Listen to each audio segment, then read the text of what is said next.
channel. I know it's been ages since I last posted a video and I apologize for that. I know a lot of you have emailed me to ask if everything is alright, and everything's fine. I've just not had that time or energy to post anything lately. The short version of the story is that I had a baby and my time was suddenly spent elsewhere. But now I've finally made a new video, and hopefully I will be able to post new videos somewhat regularly from now on. And I'm starting here in my Dilutions art journal by taping the middle using a regular masking tape. I do this to make sure my journal stays in one piece since it's getting really heavy with all the finished pages. I also added a few pieces of tape across the page just for fun. And I'm starting out this art journal page by trying out a few new products for me. These are the Chalkola markers, or if that's how you pronounce the name. These are removable chalk markers that can be used on all hard, non-porous surfaces. They are childproof and non-toxic and comes in a lot of fun colors. And they sound like a really great product, so I thought I'd try and use them on my project just to see what happens when you apply them to a porous surface instead of a non-porous surface. And here I'm just drawing a bit randomly across the page. Then I spritz the page with water to see what happens. And as you can see, the paint reacts with water and spreads out almost like a watercolor on the paper. On the spot where I had used masking tape, the marker washed away completely since the tape is basically non-porous and resists the paint. So now that I know the markers might work as watercolor, I'm going to fill up my water brush and see if I can paint with the markers. I put some color onto a plastic bag and used my brush to paint the page. It works fine, and I can totally see me use these markers to color in smaller images in this way, but for this page it took way too long for my patience. I also thought the pink ended up a bit too transparent this way, so I pulled out the thicker marker in the same pink color just to put down more color faster and a much thicker layer of the color. It took me a while to get this thick marker started, but then I could quickly fill up the page with pink. With the water brush I then smeared out the paint to take away the visible strokes from the marker. I still didn't really like the effect that I got, and all just seemed so light, and it just seemed too light and splotchy. So I figured I'd try and use the marker in a more suiting manner and pulled out my black Prima chalk paint. But as you can see, the lid has completely dried shut and I couldn't get it open no matter what I tried. So if you have any tips on how to get the lid open, feel free to leave a comment. So instead I brought out the black marker in the pack and tried writing something on the page. But my handwriting is seriously crap, and it ended up looking even worse after I'd added the text. So I went back to my previous idea to cover the page in black. But since the chalk paint wasn't available, I resorted to using a regular black acrylic paint instead. This one is from Ranger, but there are so many brands of paint out there and any would work just as well. With a broad flat brush I covered the whole page with black and dried it with my heat gun. I also added some paint to the left-hand page just to tie them together better. I was planning to do a double spread, so I somehow had to make the pages match and appear as one.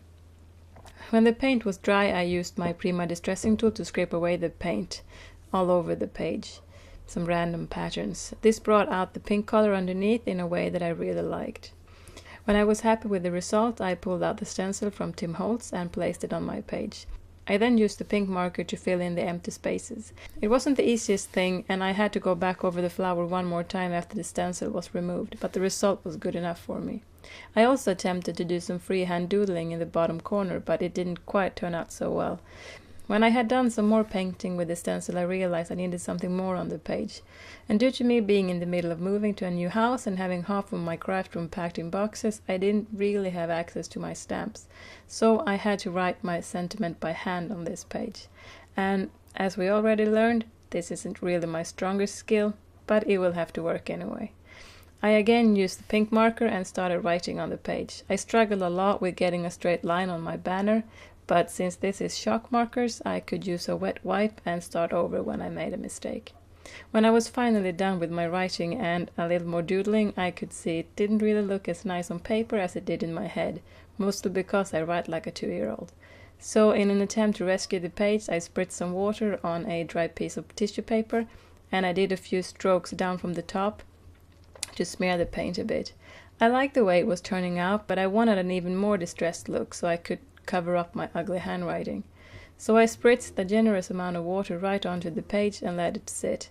While waiting for the water to do its thing, I removed the image I'd painted in the bottom corner too.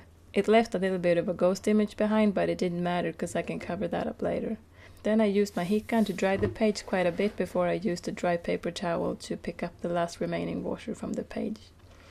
With a large pink marker I filled in the white space on the left page too. Then I used a wet paper towel to spread out the color and also to remove the pink from the black paint on the edges. Had I known I'd paint this side pink too, I would have put down the pink color before the black, but now I just added some additional black on top to get the contrast I wanted.